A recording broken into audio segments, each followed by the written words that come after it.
RedZoneSports.bet, the British home of American sports.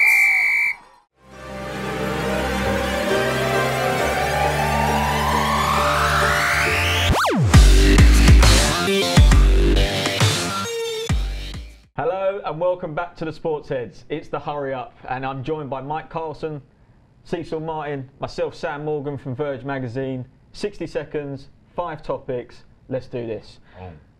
2 wildcard spots, AFC, who takes them?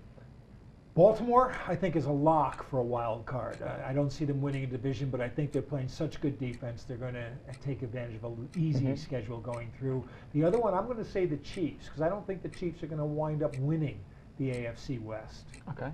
I like it. Now I'm going to go with Tennessee Titans because Mariota's back. And we got my man DeMarco Murray. He's kind of, he's not playing like he did when he was with the Cowboys, but he's playing well enough. And then I got to agree with my man here. I know my Kansas City Chiefs are going to end up in the playoffs, but I don't know if they're going to be able to win the whole thing. But they'll get in, and they'll make big things happen. Okay, I'm going with the Jags just because I think that they'll have enough about them to stay in there as long as Fournette doesn't break any rules. For one, and yeah, I'm a firm believer of Baltimore getting through there. I think the defense has sort of shown up a little bit with Brandon Williams obviously coming back in. So, yeah, they're my 2. Next one, Philadelphia. Is it a given now? Have they won that championship for them? They've won their division, I think. That's pretty much a given right now. How far can they go? It's up for grabs in the NFC. I think they're as good as anybody in the NFC, and I really think they're a team with a lot of rhythm, and it's going to be hard to take them off that because they've got so many weapons. At the end of the day, yes, they're playing lights out right now, and it was almost when I was with the Eagles and Andy Reid, when we got to a point like this, it's all about finishing the season strong so you can get that bye. Because if you get that bye, then you're only a game away from getting to the NFC Championship game versus 2 games away. Now, there is something to be said about rhythm, but you rather have that bye to lick your wounds, and I think they can finish the season strong enough to get that bye, which puts them closer to the NFC Championship game, which makes me say, yes, fly, Eagles, fly. I think, the NFC Championship is set up for Philly there. I think, obviously, when we saw Jay come in, it was just adding more weapons to what they already had, which is just ridiculous that they let that happen. But it's great, and, I don't see anyone sort of toppling them. But then that brings us on to the AFC Championship game. Is it Steelers and obviously the New England Patriots? I like that. They're going to play in the regular season, and everybody already is saying, well, that game is going to be for home field advantage in the playoffs, and home field advantage will be huge there. They have one in the other team's stadium, but I think that New England at home is going to be a tough win for any team in that league. And Jacksonville's the one that interests me the most in being able to beat New England because defensively they could stymie them. But, offensively, Jacksonville's got a lot of problems. Mike, that's a bold statement. Hurry up. You hear him. He put it out there. I had to just take a second and let us recognize what he just said. The Jacksonville Jaguars. Hold on, we got to stop the clock. They're not going to be there. Oh, okay.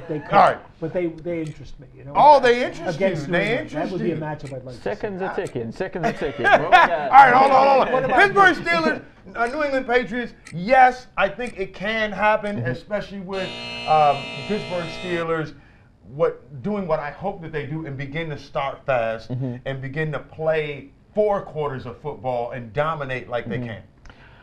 Steelers away from home for me are already a bit dodgy for me, so I think New England home advantage, they take that. Okay. Moving on. Bam. Our man Kirk Cousins. What has this guy got to do to get a contract? He's already done it. Watch Kirk Cousins in the last 2 weeks, and he's taken a beating in both games, and he's still delivered the ball downfield, which is a rare ability for quarterbacks in this league. Whether he gets it from Washington or from someone else, I don't know, but it doesn't matter. Someone's going to give him a contract. If he doesn't get it from Washington, Denver might be a place where they would look at him as being someone who would be pretty useful with the quarterback situation they've got. Okay. So was the question, what does he have to do for the Redskins to give him a contract? I'd say Redskins. Let's go with Redskins. What do the Redskins have to do? What's he got to do? Yeah. Change the front office. change I mean, at the end of the day, I think he just needs to continue to play his game and stay humble, keep being the leader that he is, and don't shake the table. All right, now he's got an agent who's supposed to do that, but I will say this: it's around this time that agent can be calling up some of those other teams that need a quarterback, just so everyone understands when the season's over with. This is where he can go, and this is what he is worth. There's a lot of money waiting for him. Yeah. I think this is coming up to that. We're coming up to that year, potentially in the next draft as well, that you'll see it's the year of the quarterback again. So yeah, he might be in a good position to obviously get what he needs for his contract, regardless whether it's at the Redskins or not. So, and our last point: divisional leaders at the moment. Who's the most overrated? I got to go with the Chiefs. And I think the Chiefs got off to a great start of the season. And what's happening to them right now is that teams are figuring out that although they've got weapons, they're somewhat limited in the way they can use them. Kelsey's an amazing tight end. He's having a great season considering teams are keying on him.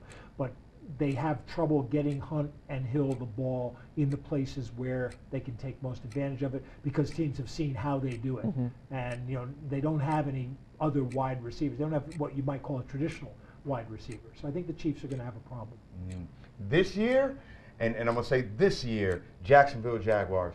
Only because Blake Bortles is struggling a little bit. Fournette is playing some really good ball right now. But I'm always wary of running backs first year going through that much season and being able to be productive. But what minimizes that whole risk is what Ezekiel Elliott was able to do last year. So I think this is not a building year from bottom to top, but it's a building year from mediocrity or being just the middle of the road or bad to really next year coming out the box and making people really take notice. Because you tell me that's the best defense in the league, and I would not argue. Yeah. I'm with you with the Chiefs. I think early doors, people could have probably found out that offensive line is probably not as good as it should be. So I think, a little bit overrated. And I think they're going to, like you said, they're getting found out now. And, Kareem Hunt's, we're not seeing the big numbers he was putting up earlier. So I'm with you on the Chiefs. Is that because of the Giants' loss? Is that why you're jumping on my case? I think it's slowed down. Yeah, it's been on a decline. And I've seen that in the fantasy leagues as well. So it's good. But, guys, Mike, Cecil, Sam, we just hurried up.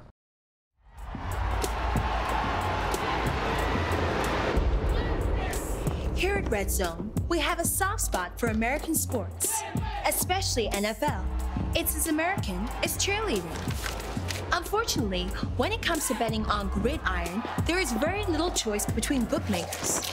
That's because almost all bookmakers get their odds from Las Vegas.